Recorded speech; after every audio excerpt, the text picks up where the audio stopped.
Hello students, कैसे हैं आप? अच्छे हैं? I hope you are very good. और मजे से रहिए, अच्छे से रहिए, बहुत ज्यादा पढ़िए, इतना ज्यादा पढ़िए कि आप सबसे आगे निकल जाएं। तो अपने हेल्थ को ध्यान में रखिए, अपने स्वास्थ्य को देखिए, पढ़ाई में मन लगाइए, ज्यादा से ज्यादा अध्ययन कीजिए, जिससे कि जीवन के रेस में आप सबसे आगे निकल जाएं। हम आपसे यही उम्मीद करते हैं और इसी उम्मीद के साथ आज हम लोग अपने इस कड़ी को आगे बढ़ाते हुए हम लोग आज पढ़ेंगे इंट्रोडक्शन अबाउट ट्रायंगल्स। ट्रायंगल्स यानी कि त्रिभुज के इंट्रोडक्शन को पढ़ेंगे। तो चलिए हम लोग इसको शुरू करते हैं।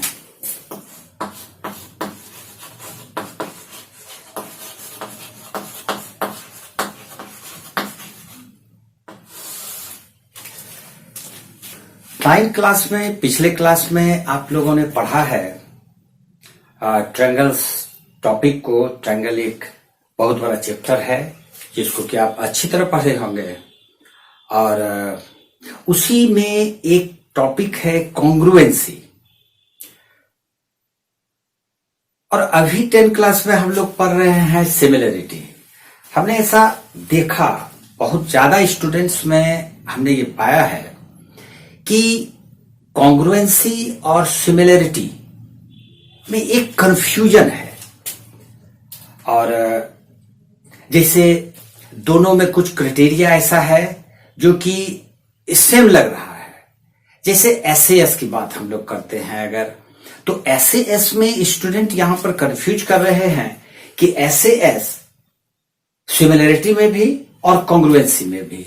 तो आज हमारा जो टॉपिक है, हम कोशिश करेंगे अच्छी तरह से आपको समझाने का, जिससे कि ये कंफ्यूजन आपका दूर हो जाए।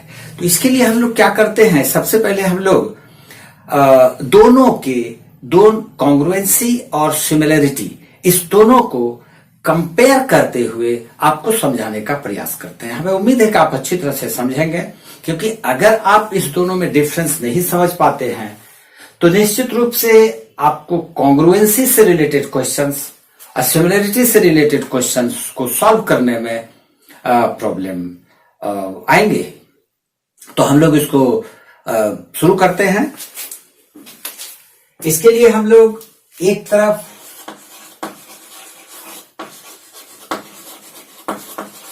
एक टेबल बनाते हैं जिसमें कि एक तरफ कॉन्ग्रुएंसी और एक तरफ सिमिलरिटी। ऐसा इसलिए किए क्योंकि हम दोनों को कंपेयर करते हुए आपको समझाएंगे, जिससे कि आप समझें कि दोनों में डिफरेंस क्या है, दोनों में सिमिलरिटी क्या है, what is the main difference and what is the similarity between congruency and similarity. तो चलिए सबसे पहले हम लोग देखते हैं कॉन्ग्रुएंसी में हमारे पास किसी भी दो ट्रायंगल को कॉन्ग्रुएंट होने के लिए हमारे पास 4 क्राइटेरिया है। और किसी भी दो ट्रायंगल को, दो पॉलीगन को सिमिलर होने के लिए हमारे पास 3 क्राइटेरिया है। तो कॉन्ग्रुएंसी में हम लोग सबसे पहले आ जाते हैं एसएसएस, और सिमिलरिटी में भी हम लोग आ जाते हैं एसएसएस। एसएसएस सिमिलरिटी और एसएसएस कॉन्ग्रुएंसी, इस दोनों में क्या डिफरेंस है देखिए।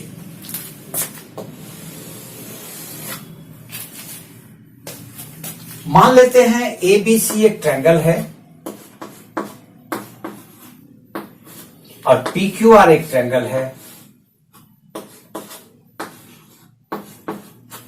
ये दोनों ट्रायंगल इस प्रकार से है कि ट्रायंगल एबीसी का AB side is equal to triangle PQR का पीक्यू साइड के इक्वल है। ट्रायंगल एबीसी का एसी साइड और PQR का PR साइड, और ABC का BC साइड और PQR का QR साइड अगर इस तरह का कंडीशन हमारे पास मिल रहा हो तो हम कहेंगे कि ये दोनों ट्रायंगल कॉन्ग्रुएंट है बाय SSS क्राइटेरिया। ये इक्वल टू दिए और यहां पर ये सिमिलरिटी का चिन्ह है, इक्वल विथ सिमिलर, इक्वल भी हो और सिमिलर भी हो, देखने में भी दोनों एक जैसा लगता हो, और इसका जो करस्पॉन्डिंग पार्ट्स है, corresponding parts A triangle have 6 parts, 3 sides and 3 angles. तो इसका 6 पार्ट्स, इसके 6 करस्पॉन्डिंग पार्ट्स के बराबर अगर है तो हम इसको कॉन्ग्रुएंट बोलेंगे। तो यहां पर ये कॉन्ग्रुएंट है। अब हम इस पर SSS में आते हैं। एक ट्रायंगल हम ABC बनाते हैं और एक बड़ा ट्रायंगल बना लेते हैं PQR।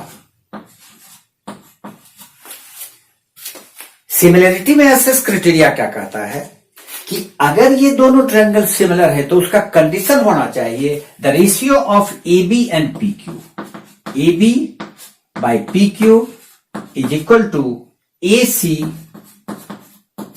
by PR is equal to BC by QR। अब हम यहां पर कंपेयर करते हैं कॉन्ग्रुएंसी और सिमिलरिटी में क्या डिफरेंस है। डिफरेंस ये है कि इसके करस्पॉन्डिंग साइड्स इक्वल होते हैं, लेकिन इसके करस्पॉन्डिंग साइड्स में रिलेशन क्या है, they are proportional, the corresponding sides are proportional, यानी द रेशियो ऑफ उसके करस्पॉन्डिंग साइड्स के का रेशियो हमेशा कांस्टेंट रहेगा। तो यही डिफरेंस है, लेकिन दोनों SSS ही है, ये भी SSS और ये भी SSS। तो यहां पर ये कंफ्यूजन को दूर कीजिए। कॉन्ग्रुएंसी में साइड इक्वल, सिमिलरिटी में साइड का रेशियो इक्वल। अगर ये सिमिलर है तो हम एंगल A को एंगल P के इक्वल कहेंगे, एंगल A के सामने का एंगल AB के सामने का एंगल C और PQ के सामने का एंगल R के इक्वल कहेंगे। यही करस्पॉन्डिंग है। करस्पॉन्डिंग का भी मतलब थोड़ा क्लियर होना चाहिए। जो एंगल है उसके सामने के the side opposite to the angle, वो करस्पॉन्डिंग कहलाएगा। और फिर AC के सामने का ये एंगल और PR इसके सामने के इस एंगल के इक्वल होगा। और फिर जो रिमेनिंग एंगल है एंगल A और एंगल P इक्वल होगा। इस केस में भी इसका A P के इक्वल, B Q के इक्वल और C R के इक्वल। ये सिमिलरिटी है। और डिफरेंस क्या है, इसका साइड से इक्वल लेकिन इसका साइड प्रोपोर्शनल। अब हम लोग चलते हैं SAS और फिर इधर भी लिखते हैं SAS।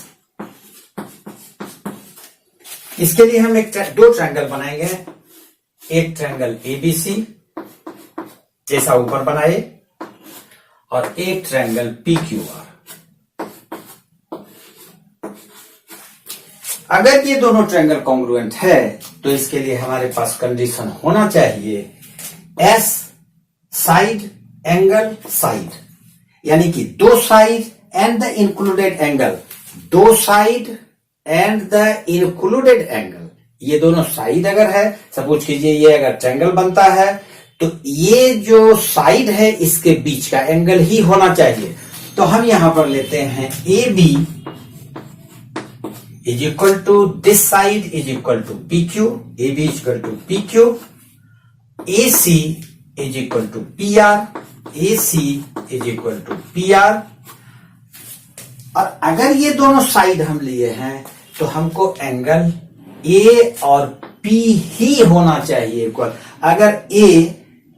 अगर ABC का एंगल A और PQR का एंगल R के इक्वल होगा तो ये दोनों ट्रायंगल कॉन्ग्रुएंट नहीं है। अगर दोनों साइड का, ये दोनों साइड के बीच का एंगल अगर इक्वल है तभी हम इसको कॉन्ग्रुएंट बोलेंगे। तो इस केस में हम इसको कॉन्ग्रुएंट बोल देंगे। इक्वल एंड सिमिलर, इक्वल भी है और देखने में भी दोनों एक ही जैसा लग रहा है।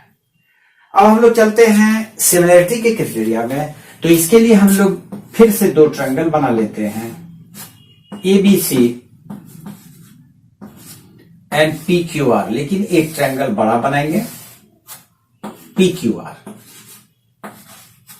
इसमें हम लोग ट्रायंगल को इक्वल बनाते हैं, लेकिन इसमें ट्रायंगल को छोटा बड़ा बनाते हैं। उसका वजह यह है कि ये सिमिलर होना चाहिए, देखने में एक जैसा होना चाहिए, उसका साइज इक्वल हो ये जरूरी नहीं है। तो ऐसे में इसमें हम क्या देखते हैं कि अगर हम ये साइड लेते हैं और ये साइड लेते हैं तो AB by PQ is equal to, फिर ये साइड और ये साइड का रेशियो होना चाहिए AC बाय PR। यहां पर दोनों साइड इक्वल साइड्स है, लेकिन यहां पर दोनों, इसका दो साइड का रेशियो इक्वल होना चाहिए। यही चीज ध्यान में रखना है। लेकिन एंगल यहां भी इंक्लूडेड एंगल हो और यहां भी एंगल इंक्लूडेड हो। This is the similarity, included angle similarity. And इसमें साइड इक्वल और इसमें साइड का ratio equal, this is the difference. तो सिमिलरिटी और कॉन्ग्रुएंसी में क्या डिफरेंस है, क्या सिमिलरिटी है, क्या समानता है, क्या असमानता है, इसको अच्छी तरह से समझिए। तो हम लोग यहां पर angle A is equal to angle P मानेंगे, तभी ये दोनों ट्रायंगल सिमिलर कहलाएगा। यहां भी सिमिलर का चिन्ह दे दीजिए, ये दोनों ट्रायंगल सिमिलर, ये दोनों ट्रायंगल सिमिलर। कंडीशन क्या है उसको देखिए, उसको अच्छी तरह से समझिए। कॉन्ग्रुएंसी में क्या कंडीशन हो सकता है इसको देखिए, इसको अच्छी तरह से समझिए, तभी ये कंफ्यूजन नहीं रहेगा।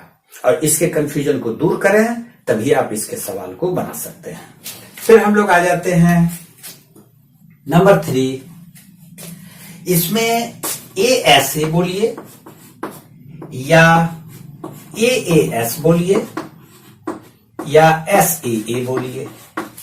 कहने का मतलब है कि ये क्राइटेरिया क्या है, ये बताता है कि कोई भी दो एंगल, किसी दो ट्रायंगल का एंड वन साइड, क्योंकि कोई भी दो एंगल अगर इक्वल है दोनों का तो थर्ड एंगल तो इक्वल होगा ही। इसीलिए हम लोग का ये क्राइटेरिया AAS में भी सही है और ASA में भी सही है। इसके लिए भी डायग्राम हम लोग ऐसा ही बना लेंगे। दो ट्रायंगल बना लेते हैं ABC एंड PQR। यहां पर दो एंगल हम मान लेते हैं, angle A is equal to angle P, this is P, angle B is equal to angle Q, angle B is equal to angle Q, angle A is equal to angle P and any side. अगर हम BC को QR के equal मान लें तो भी ये congruent हो जाता है। कैसे? अगर इस दोनों ट्रायंगल का ये एंगल इसके इक्वल, ये एंगल इसके इक्वल, तो निश्चित रूप से एंगल C और एंगल R इक्वल होगा ही।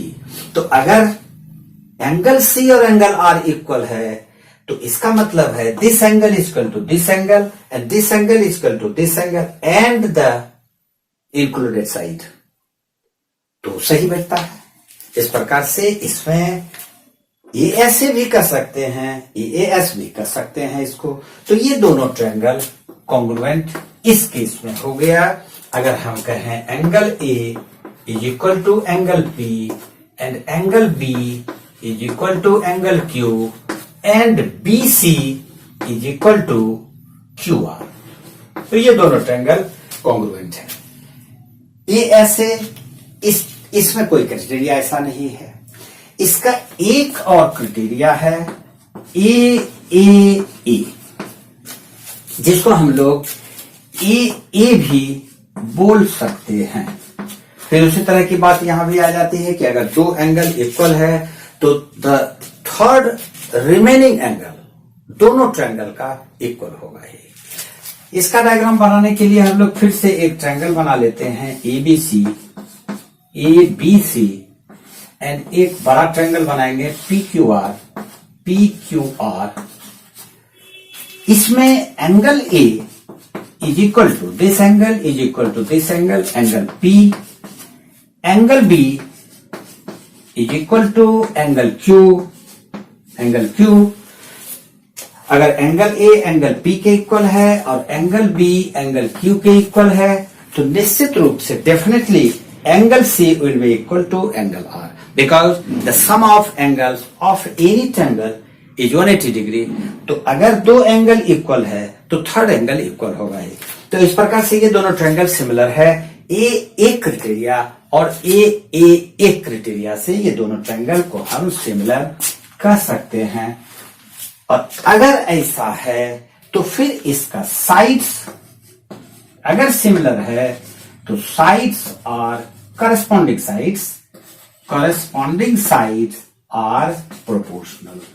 लेकिन अगर सिमिलर है तो करस्पॉन्डिंग साइड्स आर प्रोपोर्शनल, और अगर कॉन्ग्रुएंट है तो corresponding sides are equal, corresponding angles are equal, but in that case corresponding sides are proportional, but in this case corresponding sides are equal.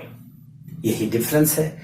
एक और इसमें बचा है, हम उसको भी बता देते हैं, 4, जिसको कि हम लोग RHS कहते हैं। RHS में right angle, hypotenuse and any side है। इसका उसके साथ किसी से कंपेयर नहीं है। ये कॉन्ग्रुएंसी में आप लोग अच्छी तरह पढ़े होंगे, फिर भी हम इसको दोहराते हैं। इसके लिए हम लोग को दो ट्रायंगल फिर से बनाना होगा, लेकिन जो दो ट्रायंगल होगा इसका कंडीशन है कि वो दोनों ट्रायंगल राइट एंगल होना चाहिए। R मीन्स राइट एंगल, तो एंगल बी राइट एंगल। और एक और ट्रायंगल बनाते हैं इसी के जैसा, इसका नाम हम लोग PQR दे देते हैं। PQR, this angle 90 degree, angle B 90 degree, angle Q 90 degree. तो हम कर सकते हैं RHS में angle B is equal to angle Q is equal to 90 degree. अगर ये कंडीशन जो हम लोग अब बात कर रहे हैं, ये कंडीशन अगर है तभी ये कॉन्ग्रुएंट होगा, नहीं तो नहीं। फिर H मतलब the side opposite to the right angle. The side opposite to the right angle means इसके सामने का ये साइड और इसके सामने का ये साइड। तो हम इसको हाइपोटेन्यूज बोलते हैं, यानी H है तो AC is equal to PR, ये इक्वल होना चाहिए। ये एंगल इसके इक्वल है, ये साइड इसके इक्वल है, और बाकी जो दो साइड है उसमें से कोई भी साइड को आप बराबर मान लेते हैं हम ये साइड इसके इक्वल है। तो AC is equal to PR and BC is equal to QR। अगर ये कंडीशन हो तो हम इस दोनों ट्रायंगल को कॉन्ग्रुएंट बोल सकते हैं RHS पोस्टुलेट से। हमें उम्मीद है कि कॉन्ग्रुएंसी और similarity, that is the introduction two triangles, आप अच्छी तरह समझ गए होंगे। और इसमें डिफरेंस को समझने के लिए आपको ये 4 पोस्टुलेट, 4 क्राइटेरिया जो इसका दिया हुआ है, और इसमें जो 3 क्राइटेरिया है इसको अच्छी तरह से आपको याद रखना होगा, क्योंकि किसी किसी क्वेश्चन में सिमिलरिटी में ऐसा केस आता है जहां पर कि आपको कॉन्ग्रुएंसी की भी आवश्यकता पड़ती है। और कॉन्ग्रुएंसी में भी even in class 9 I have seen some questions related to similarity. हम सिमिलरिटी से भी रिलेटेड आर.डी. शर्मा के कुछ क्वेश्चंस को हम देखे हैं जिसमें कि उसमें सिमिलरिटी का यूज किया गया है। तो इसको अच्छी तरह से समझिए। उम्मीद है कि आपको ये अच्छी तरह से आज वाला टॉपिक समझ में आया होगा, और अगर अच्छा लगा तो जरूर लाइक कीजिए, कमेंट कीजिए, शेयर कीजिए, इसको सब्सक्राइब कीजिए। And one more important thing, I want to remind you that never miss the brain teaser. 10 class के स्टूडेंट के लिए ये बहुत ही इंपॉर्टेंट टॉपिक और बहुत ही इंपॉर्टेंट एपिसोड कहा जाए इसको। हम ये हर मंडे को इसमें 1 या 2 क्वेश्चन डालेंगे, और उस क्वेश्चन को आप अच्छी तरह से कीजिए, क्योंकि वो डेफिनेट श्योर शॉट है जो बोर्ड में आपको हेल्प करेंगे। और वो क्वेश्चन ऐसा मान के चलिए कि 100% वो क्वेश्चन आने के चांसेस रखे हैं। हम ऐसे क्वेश्चन को उसमें बताएंगे आपको जिसका कि उम्मीद 100% रखा जाए कि वो क्वेश्चन आपको आएंगे। और सबसे मुख्य बात, अपने आप को सेफ रखिए। इस कोरोना के समय में सेफ रहना सीखिए और अपने मूड को अच्छा बना के चलिए। इसी पर एक कहानी हमको याद आ जाती है जो कि हम चाहते हैं कि आपसे शेयर करें। एक 10th क्लास के बैच को जो हम पढ़ाते थे, बहुत पहले की बात है, तो उसमें 2 स्टूडेंट्स थे और हम लोगों का एक व्हाट्सएप पे एक ग्रुप था उस वक्त। तो एक रात की बात बता रहे हैं, कोई 10-11 बज रहा था। तो उस ग्रुप में, वो स्टूडेंट्स ग्रुप था जिसका एडमिन हम थे, तो उसमें एक स्टूडेंट का एक मैसेज आया कि कुछ गप करो, ऐसा गप करो जो कुछ रोमांटिक हो। तो वो मैसेज ग्रुप में उससे गलती से चला गया। हमने उस मैसेज को देखा तो हम तो चुप हो गए, और जिसने उस मैसेज को लिखा था उसको भी कुछ देर के बाद पता चला कि अरे ये तो ग्रुप में डाल दिए, सर इस मैसेज को देख लिए होंगे। वो तब तक में जिसके लिए वो मैसेज था वो भी उस मैसेज को देखा, उसका रिप्लाई भी दिया, वो भी भूल गया कि ये तो ग्रुप में है, सर को ये सारा मैसेज वो पढ़ रहे होंगे। पता नहीं वो क्या सोच के छोड़ दिया। फिर दूसरे दिन हम उन बच्चों से पूछे कि भाई ये गलती से आया या तुम लोग जानबूझ के डाले? तो साहिल नाम उस लड़के का और विश्वजीत, और बहुत हंसी आती है हमको इस बात पे कि दोनों अच्छा स्टूडेंट रहा है, और आई होप दोनों अपने लाइफ में अच्छा पोजीशन प्राप्त करेंगे। तो कहने का मतलब है कि पढ़ाई में भी अपने आप को थोड़ा सा सेंटिमेंटल बनाने के साथ साथ रोमांटिक भी बनाइए। अपने दोस्तों में इस तरह से गप कीजिए जिससे कि आपका ब्रेन, आपका माइंड फ्रेश रहे। और हमारी इस बात को मानिए और इसका पालन कीजिए। साहिल की तरह बनिए, अच्छा स्टूडेंट है, अच्छा वो परफॉर्म भी कर रहा है। तो आप अगर अपने आप को मैथ, साइंस, फिजिक्स के साथ साथ थोड़ा सा अपने आप को रोमांटिक मूड में भी लाते हैं तो निश्चित रूप से आपसे जो सवाल नहीं बनने वाला है वो भी बनेगा। तो हम लोग फिर से मिलेंगे अगला वीडियो में, और लाइक करें, कमेंट करें। Thank you very much.